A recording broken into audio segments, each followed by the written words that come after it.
क्या हाल है दोस्तों, कैसे हैं? मैं हूं बिलाल और हम सीख रहे हैं फास्ट एपीआई। तो आज की वीडियो में हम जानेंगे रिक्वेस्ट बॉडी के बारे में। तो इसकी डॉक्यूमेंटेशन के ऊपर चलते हैं, यूजर गाइड, और यूजर गाइड के अंदर हम आ जाते हैं रिक्वेस्ट बॉडी में। और यहाँ पे देखें, हम इसके बारे में पहले से ज्यादा सा थ्योरी पढ़ लेते हैं, उसके बाद हम प्रैक्टिकल पर जाएंगे। और इसके साथ साथ हमने जो एक चीज छोड़ दी थी 5 पैरामीटर में, वो इसमें कवर हो जाएगी, तो आप उसको प्रैक्टिस जरूर कीजिएगा। अगर मैं स्क्रॉल डाउन करूं 5 पैरामीटर में, तो यहाँ पे हमने ये वाली जो चीज है एनम वाली, ये चीज छोड़ दी थी कि इसको हम बाद में पढ़ेंगे। आज के दिन ये चीज भी कवर हो जाएगी, तो आपको ये एग्जांपल भी समझ में आ जाएगी।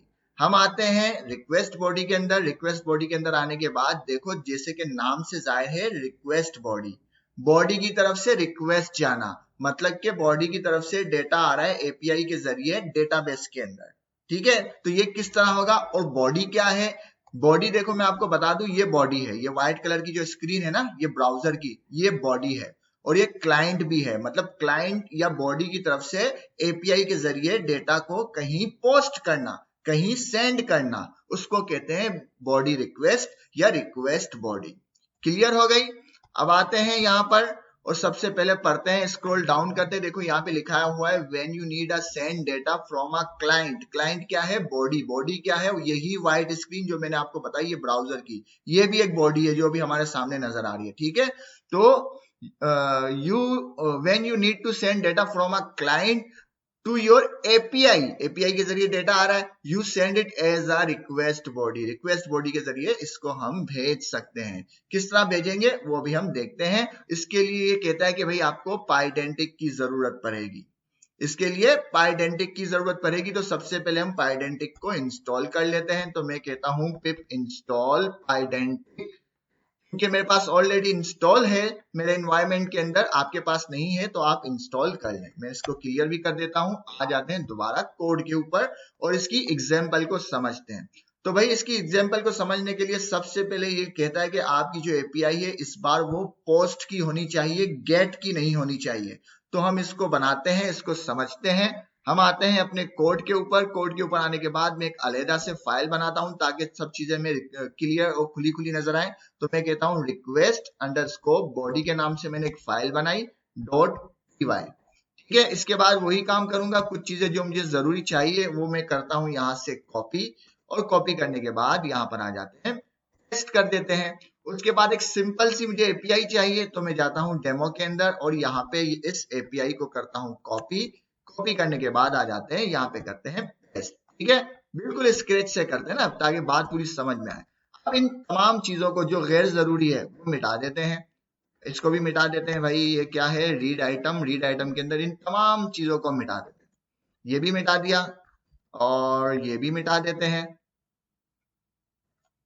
ठीक है, तमाम चीजें हमने मिटा दी। और रिटर्न के अंदर हम क्या करते हैं? पोस्ट रिक्वेस्ट की एक दे देते हैं कि भाई ये पोस्ट रिक्वेस्ट होगी। सेव करते हैं। इसके साथ हम इस गेट को क्या करते हैं? पोस्ट कर देते हैं। ये गेट की रिक्वेस्ट नहीं होगी, ये पोस्ट की रिक्वेस्ट होगी। जो भी हमें क्या रिटर्न करेगी? सिर्फ पोस्ट रिक्वेस्ट रिटर्न करेगी, लिखा हुआ, और कुछ भी नहीं। ठीक है, सेव कर दिया और कुछ भी नहीं। अभी तक तमाम कॉपी पेस्ट है, सिर्फ फर्क ये है कि ये रिक्वेस्ट होगी पोस्ट की, इस बार रिक्वेस्ट होगी पोस्ट की, गेट की नहीं है। इसको टेस्ट करते हैं। किस तरह टेस्ट करेंगे? आपकी मर्जी है। रिक्वेस्ट मॉडल से टेस्ट करें, थंडर क्लाइंट से टेस्ट करें, और ये ब्राउजर से फिलहाल टेस्ट नहीं होता। पोस्ट की रिक्वेस्ट ब्राउजर से टेस्ट नहीं होती। और या फिर इसकी जन्म कुंडली, मतलब इसकी डॉक्यूमेंटेशन से जाके आप चेक कर लें। तो मैं आता हूं यहाँ पर, और यहाँ पर आने के बाद न्यू रिक्वेस्ट बनाते हैं। न्यू रिक्वेस्ट के अंदर इसको हटाते हैं। हटाने के साथ मैंने एक काम करना मैं भूल गया, सर्वर को मैंने नहीं चलाया, तो मैं पहले सर्वर को चलाता हूँ। तो सर्वर को चलाने के लिए मैं आ गया टर्मिनल पे। टर्मिनल पे आने के बाद इसको जरा सा हाइड कर दो भी। ठीक है, मैंने क्या किया? यूवी कॉन, फाइल का नाम है रिक्वेस्ट बॉडी। मैं कहता हूं रिक्वेस्ट अंडरस्कोर बॉडी, फाइल का नाम है। उसके बाद ऑब्जेक्ट, ऑब्जेक्ट का नाम है ऐप, और हाइफन हाइफन रीलोड। सर्वर को मैंने चला दिया। चलाने के बाद मैं अपनी यूआरएल को करता हूं कॉपी। कॉपी करने के बाद आते हैं न्यू रिक्वेस्ट के ऊपर। न्यू रिक्वेस्ट के बाद आने के बाद टर्मिनल को हाइड कर दो, मुझे इसकी जरूरत नहीं। मैं यहाँ पे देता हूं अपनी यूआरएल, और यूआरएल के बाद अगर मैं यहाँ पे देखूं क्या आइटम्स भी है, तो यूआरएल के साथ मुझे आइटम्स भी लिखना पड़ेगा। तो आइटम्स, ठीक है। अब अगर मैं रिक्वेस्ट भेजूंगा तो क्या हमें रिजल्ट मिलेगा? चलो देख लेते हैं। मैंने किया सेंड और मुझे जो है रिजल्ट नहीं मिला। क्यों नहीं मिला? क्योंकि भाई हमारी गेट की रिक्वेस्ट नहीं है, इस बार हमारी रिक्वेस्ट है पोस्ट की। तो अब अगर मैं पोस्ट के ऊपर ये रिक्वेस्ट भेजूं तो देखो मुझे पोस्ट रिक्वेस्ट आंसर मिल गया, मतलब मेरी एपीआई हिट हो गई है। तो हम आ जाते हैं यहाँ पर, एपीआई हिट हो गई मतलब ये कोड हमारा चल गया। अब समझते हैं डॉक्यूमेंटेशन को और आते हैं। डॉक्यूमेंटेशन हमें कहती है भाई सबसे पहले आप जो है पाइडेंटिक में से बेस क्लास को इंपोर्ट करो और एक स्केमा बनाओ, इसके हिसाब से एक स्केमा बनाओ। ठीक है, स्केमा के बाद आप इसके पैरामीटर के अंदर वो स्केमा पास कर दो। इसको बताओ कि भाई इसके अंदर जो डेटा आएगा वो डेटा सिर्फ यही एक्सेप्टेबल होगा, यही डेटा एक्सेप्टेबल होगा और कोई डेटा एक्सेप्टेबल नहीं होगा। समझ में आ गई? तो अब इसको करते हैं कॉपी, चाहे तो कॉपी कर लें, चलो मैं बना देता हूं, कोई सी चीज तो है नहीं। सबसे पहले हम क्या करते हैं, इंपोर्ट करते हैं फ्रॉम आइडेंटिक, इसमें से हम इंपोर्ट करेंगे, इंपोर्ट करो बेस क्लास को, बेस क्लास को इंपोर्ट किया। ठीक है, यहाँ पे ये देखो बेस मॉडल है, बेस क्लास नहीं है, बेस मॉडल को हमने इंपोर्ट कर दिया। अब इसकी मदद से हम एक क्लास बनाते हैं, तो हम कहते हैं क्लास, क्लास का नाम आप कुछ भी रख ले, मैं रख लेता हूं आइटम। ठीक है, मैं रख लेता हूं आइटम, और आइटम के बाद इसके अंदर हम इनहेरिट करेंगे बेस क्लास को। बेस क्लास को इनहेरिट करने के बाद हम आते हैं इस आइटम में, सबसे पहले आइटम का नेम दे देते हैं। नेम क्या होगा? नेम होगा स्ट्रिंग। ठीक है, नेम के बाद हम दे देते हैं डिस्क्रिप्शन, डिस्क्रिप्शन भी होगी स्ट्रिंग। स्ट्रिंग के बाद इसको हम दे देते हैं प्राइस, प्राइस होगी ऑप्शनल कर देते हैं। ऑप्शनल का है इसके अंदर दिया हुआ है, ऑप्शनल नहीं दिया हुआ, और डिस्क्रिप्शन और इसके अंदर नन भी दिया हुआ है कि अगर ये नहीं है तो नन भी दे सकते हैं। ठीक है, हमने यहाँ पे दे दिया कि प्राइस जो के है, प्राइस होगी इंटीजर, और इंटीजर होगी या फिर नन होगी, और जिसकी बाय डिफॉल्ट वैल्यू नन है। ठीक है, ये ऑप्शनल हो गया, ये ऑप्शनल हो गया। बाकी नेम और डिस्क्रिप्शन जो है वो रिक्वायर्ड फील्ड है। ये हमने एक स्केमा बना दिया आइटम का, और हमने क्या किया, यहाँ पर एक पैरामीटर डिफाइन किया, नाम आप कुछ भी रख ले, मैं लिखता हूं आइटम, और आइटम का स्केमा से क्या ताल्लुक होगा, हमने कहा भाई आइटम जो है इसकी टाइप यही आइटम होगा, यही आइटम इसकी टाइप होगी।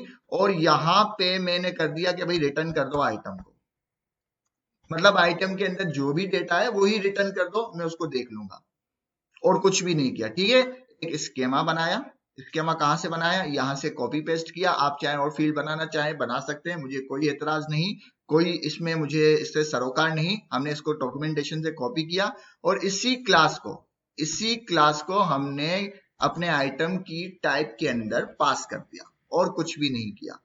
आ जाते हैं इसके ऊपर, सेव कर देते हैं।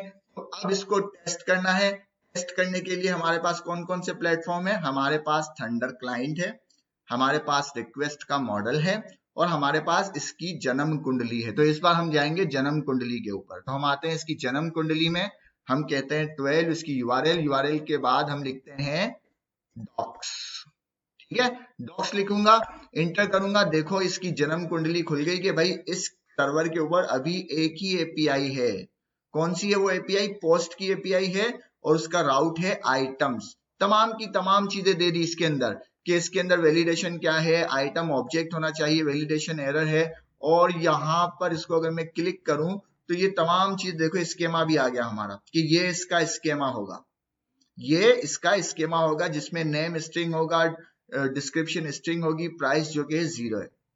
और इसको अगर ट्राई करना है तो भाई ट्राई कर लो, और ट्राई के अंदर देखो ये खुद ही हमें जेसन बना के दे रहा है कि भाई आप इसमें जेसन पास करो। मैंने कहा जेसन पास करते हैं, रतन लाल, स्ट्रिंग पास करो, डिस्क्रिप्शन हेलो रतन, और प्राइस को फिलहाल मैं कर देता हूं 2।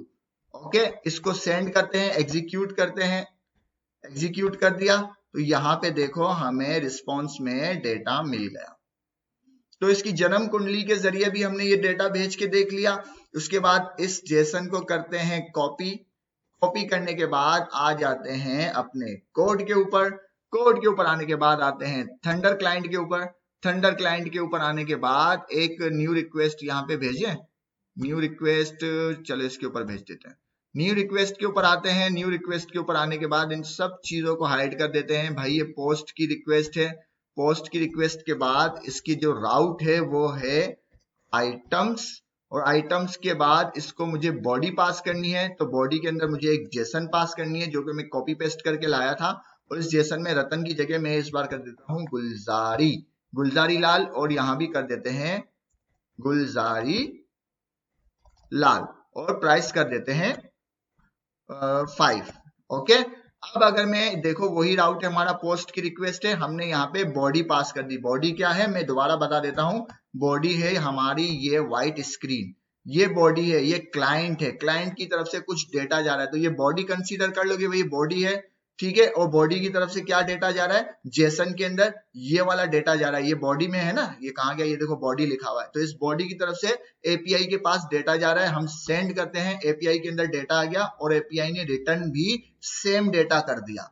क्यों रिटर्न किया डेटा सेम, क्योंकि हमने इसको बताया हुआ है कोड के अंदर कि भाई जो भी डेटा है आइटम के अंदर वही रिटर्न कर दो। ओके, तो हमने ये भी टेस्ट कर दिया, थंडर क्लाइंट से कर भी टेस्ट हो गया। अब यही टेस्ट हम करते हैं क्यूरी अपने रिक्वेस्ट पोस्ट से। इन तमाम चीजों से इसलिए बता रहा हूं कि ये सब चीजें बहुत ज्यादा यूज होती है, तो कोई भी ऐसा तरीका आपके पास मिस नहीं होना चाहिए जिसमें आप कहें कि ये हमें नहीं मालूम, ठीक है। रिक्वेस्ट डॉट पोस्ट का मेथड है, ठीक है, यहाँ भी रिक्वेस्ट डॉट पोस्ट करेंगे, और यहाँ पे अब हमें बॉडी पास करनी है, तो मैं कहूंगा कॉमा, कॉमा के बाद देखो यहाँ पे दिया होगा कहीं जेसन, ये देखो जेसन है ना, हम जेसन में डेटा भेज रहे हैं, तो हम कहेंगे जेसन, और जेसन में क्या डेटा है मैंने वहां पे पेस्ट कर दिया था, ठीक है, वही जेसन मैंने कॉपी पेस्ट कर दिया था और कुछ नहीं किया, वो जेसन मैंने इसको पास कर दिया। अगर मैं इसको हटा दूं तो आपको जरा सा समझ में आ जाएगा। मैं इसको करता हूं कट, और कट करने के बाद इसको जरा सा समझा देते हैं आपको कि भाई ये है क्या, ये जेसन बन गया, और यहाँ पे हमारी रिक्वेस्ट हो गई क्लोज, ठीक है, यही चीज थी। तो इसको जेसन के अंदर यही तो डेटा मैंने पास किया है, जेसन के अंदर यही डेटा मैंने इनको पास किया है, तो ये हो गया हमारा, क्या हो रहा है ये, ओके, सेव कर दिया हमने। यहाँ पे जेसन के अंदर सिर्फ बॉडी में डेटा पास कर दिया कि भाई ये वाला जेसन है, इस एपीआई के ऊपर, इस एपीआई के ऊपर भेजो, पोस्ट की रिक्वेस्ट है, ठीक है। इसको चलाते हैं एक और टर्मिनल के ऊपर, मैं कहता हूं cls पाइथन, पाइथन, और पाइथन के बाद मुझे क्या लिखना है, इसका क्या नाम है, क्यूरी। देखो मैंने चलाया, मुझे यही डेटा मिल गया।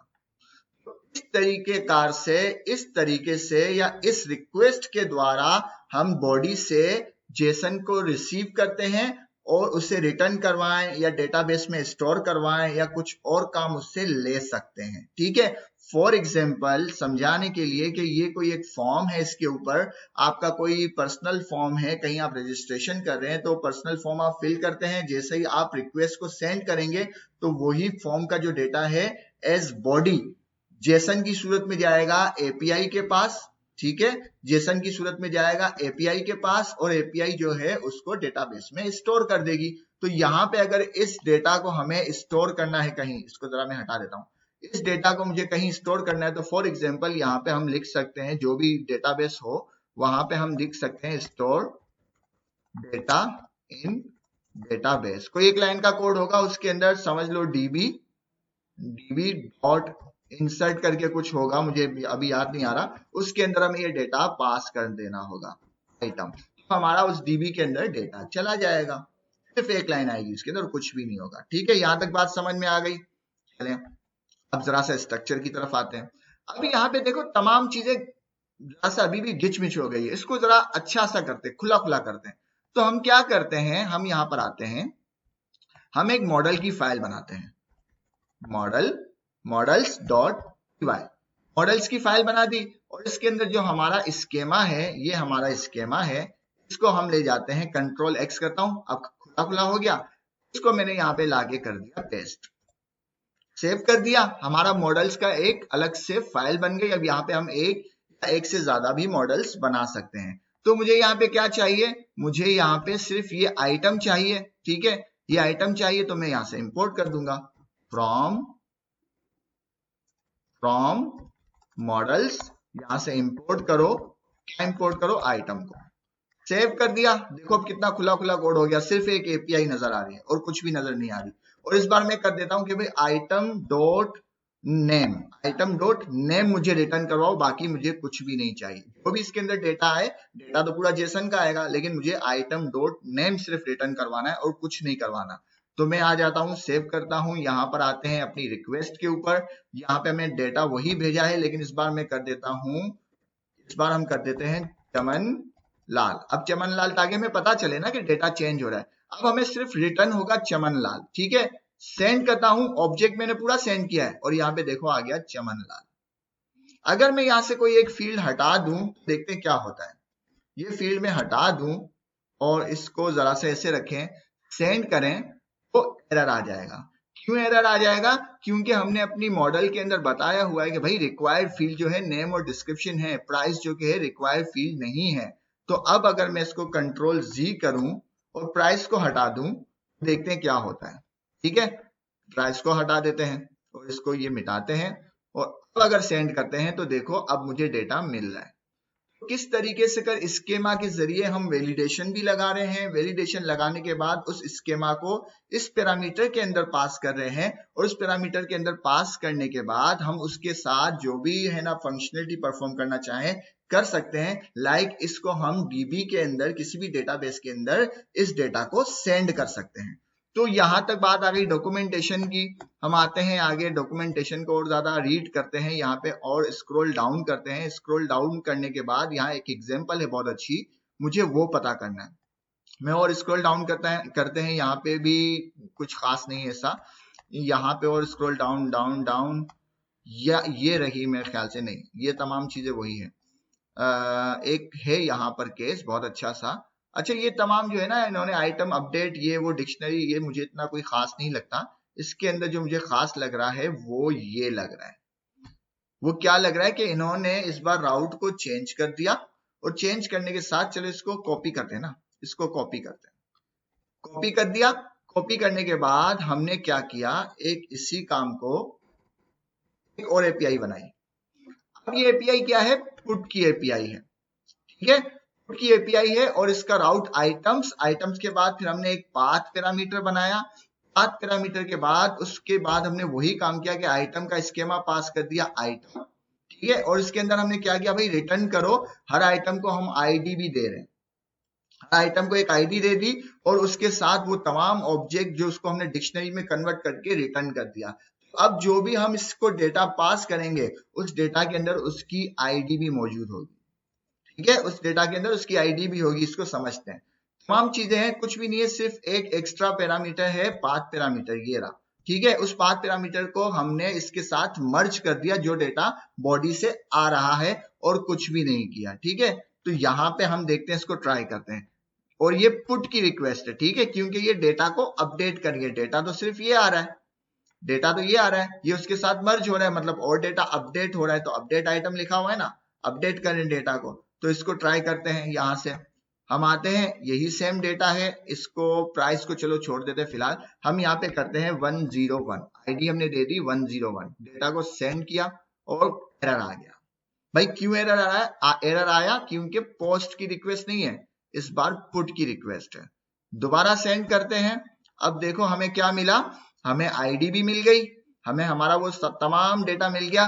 प्राइस जो कि नल है, हमने इसको कहा कि वो जो है रिक्वायर्ड फील्ड नहीं है, अगर कोई इसमें डेटा नहीं देता तो वो नल कहलाएगा, ठीक है। तो ये पुट की रिक्वेस्ट भी इन्होंने बता दी कि वो डेटा को अपडेट करने के काम आती है। कहाँ गई? ये रही।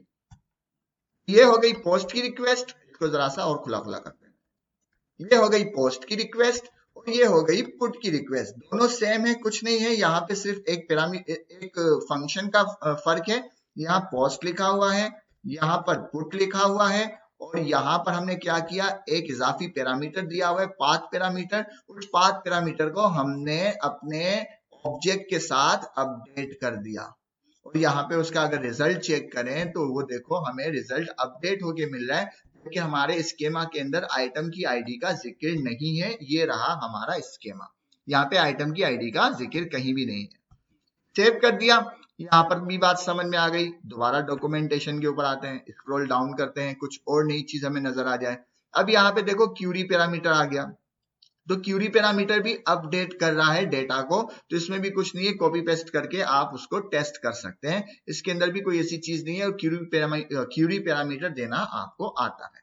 तो यहां तक बात क्लियर हो गई। यहाँ पे पाथ पैरामीटर की भी एग्जांपल आपको समझ में आ गई, एनएम वाली, वो भी चलते हैं देख लेते हैं एक बार कि ये एनएम क्या किया इन्होंने, एज अ मॉडल जो हमने पाइडेंटिक्स से बनाया, इन्होंने वो एनएम से वो मॉडल बनाया है और वही काम किया है जो अभी हमने परफॉर्म किया।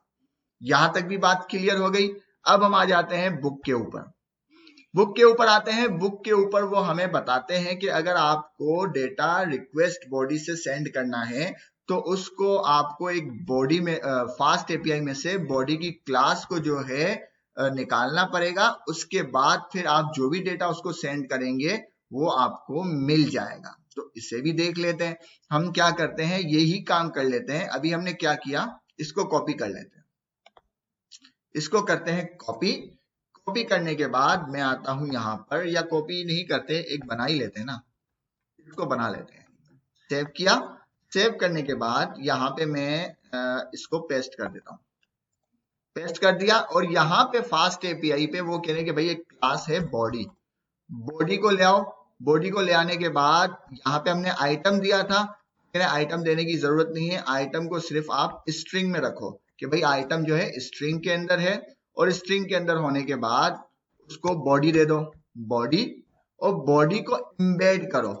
बॉडी एम्बेड होगी किससे, ट्रू हो जाएगी। मतलब कि क्या, एम्बेड ट्रू का मतलब ये है कि अब ये सिर्फ जेसन के अंदर जो है एक्सेप्ट किया जाएगा डेटा को, और किसी फॉर्मेट में एक्सेप्ट नहीं किया जाएगा। तो यहाँ पे अगर मैं इसको जरा पाथ चेंज कर दूं, इसका पाथ मैं दे देता हूं आइटम, फिर उसके बाद आइटम, आइटम्स, आइटम, सेव कर दिया ताकि वो रिफ्लेक्ट ना करे ना, कोई गलत वो ना हो जाए। तो यहाँ पे मैं हटा देता हूँ आइटम, सिर्फ आइटम लिख देता हूँ, सेव कर देते हैं। ओके, सेव कर देते हैं। यहाँ पर मुझे रीड आइटम है, रीड आइटम के साथ मैं कर देता हूँ 1, सेव कर दिया। हमारे तमाम एरर चले गए, हमने कुछ भी नहीं किया। बॉडी को इंपोर्ट किया, यहाँ से इंपोर्ट करने के बाद बॉडी को यहाँ पर हमने जो हमारा पैरामीटर है, हमारा क्यूरी पैरामीटर है, उस क्यूरी पैरामीटर के अंदर हमने उसको बाय डिफॉल्ट जो उसकी वैल्यू है असाइन कर दी कि भाई बाय डिफॉल्ट इसकी वैल्यू होगी बॉडी। और बॉडी के अंदर हमने जो कॉल किया है एम्बेड ट्रू, मतलब सिर्फ ये जेसन एक्सेप्ट करेगा।